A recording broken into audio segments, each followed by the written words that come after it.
एक शहर में बहुत बड़े रईस तिवारी जी रहा करते थे। वो अपनी पत्नी सुमन के साथ बहुत खुशी से जीवन गुजार रहे थे। उनके पास किसी चीज की कमी नहीं थी। कमी थी तो बस एक संतान की। सुमन की शादी के 6 साल हो गए थे, लेकिन उसकी गोद अभी तक सूनी थी। घर परिवार समाज तथा खुद सुमन ने भी खुद को बांझ स्वीकार कर लिया था। एक दिन, अरे ओ बहू, जल्दी से तुम घर पर आ जाओ। उस बांझ से बातें करोगी, अगर उससे बातें करने से मेरे पोते को कुछ हुआ ना, तो मैं तुम्हें हमेशा के लिए मायके भेज दूंगी। इसी तरह लोग सुमन से दुर्व्यवहार करते थे। सुमन के पास सभी चीज होने के बावजूद उसके पास कुछ भी न था।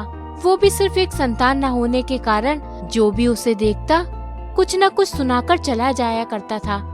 कुछ दिन इसी तरह गुजरते रहे, पर एक दिन सुमन की किस्मत बदल गई। उसे पता चला कि वह माँ बनने वाली है। ये बात जानकर तिवारी जी बहुत खुश हो गए। फिर एक दिन अचानक सुमन की तबीयत बहुत बिगड़ जाती है। हाजी सुनते हो, आज मेरी तबीयत ठीक नहीं लग रही। मेरे पेट में बहुत तेज दर्द हो रहा है। ठीक है, मैं तुम्हें अभी अस्पताल लेकर चलता हूँ। डॉक्टर सुमन को अंदर ले जाते हैं।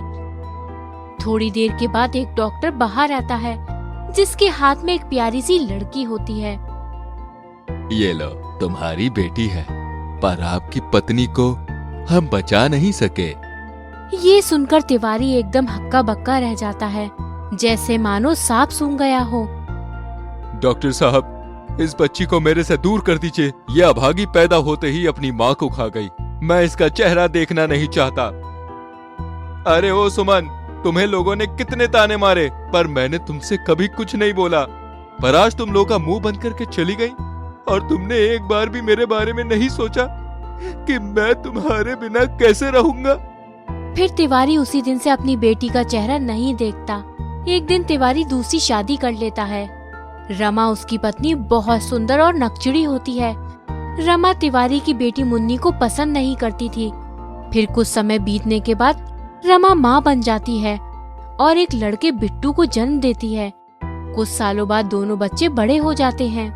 माँ बाप बिट्टू को बहुत प्यार करते थे, मगर मुन्नी को दूर ही रखते थे। एक बार जब मुन्नी घर में झाड़ू लगा रही होती है,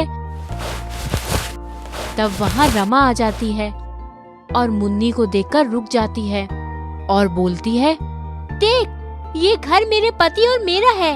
यहाँ के हर सामान पर सिर्फ रमा का अधिकार है, समझी? अब मैंने क्या किया माँ जी? मैं तो बस अपना काम कर रही हूँ। अगर मेरी माँ जिंदा होती तो मुझे ये सब करना ना पड़ता ना।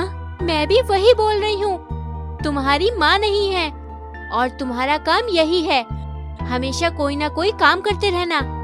एक बात और, मेरे बेटे के सामने तुम बिल्कुल मत दिखना, समझी? इस तरह रमा मुन्नी को धमकी देती रहती है। समय बीतता गया। एक दिन रक्षाबंधन का त्योहार आता है और सब बड़ा खुश होते हैं।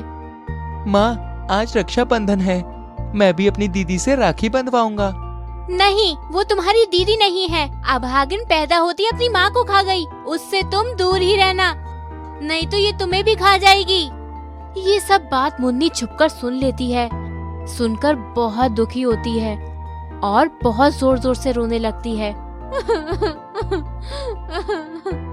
इधर बिट्टू माँ की बात नहीं सुनता और चुपके से दीदी के पास जाकर बोलता है, तुम रो मत दीदी, जल्दी से मेरे हाथ में राखी बांध दो। ये सुनकर मुन्नी बहुत खुश हो जाती है और बिट्टू को राखी बांध देती है। मुन्नी का दिल भर जाता है। फिर राखी बांधने के बाद बिट्टू मुन्नी को गिफ्ट देता है। एक दिन बिट्टू किसी काम से बाजार जाता है और उसका एक्सीडेंट हो जाता है और तिवारी के घर पर कॉल आता है कि बिट्टू का हाथ एक्सीडेंट में कट गया है। तिवारी और रमा भागते हुए अस्पताल जाते हैं। बेटा, तुम ठीक तो हो ना? मैंने मना किया था ना, वो चुड़ैल से राखी मत बंधवाना। तुमने मेरी एक नहीं सुनी। माँ, ये देखो, जिस हाथ पर दीदी ने राखी बांधी उस हाथ को कुछ नहीं हुआ। अगर मैं दोनों हाथ में राखी बंधवाता तो मेरे दोनों हाथ आज ठीक होते। ये सुनकर तिवारी परेशान हो जाता है और मुन्नी से कहता है, बेटी, मुझे माफ कर दो। इतने दिनों से मैंने तुम्हें बहुत दुख दिया, अब मुझे माफ कर दो। नहीं पिताजी। ये कहकर मुन्नी अपने पिता से लिपट जाती है और जोर जोर से रोने लगती है।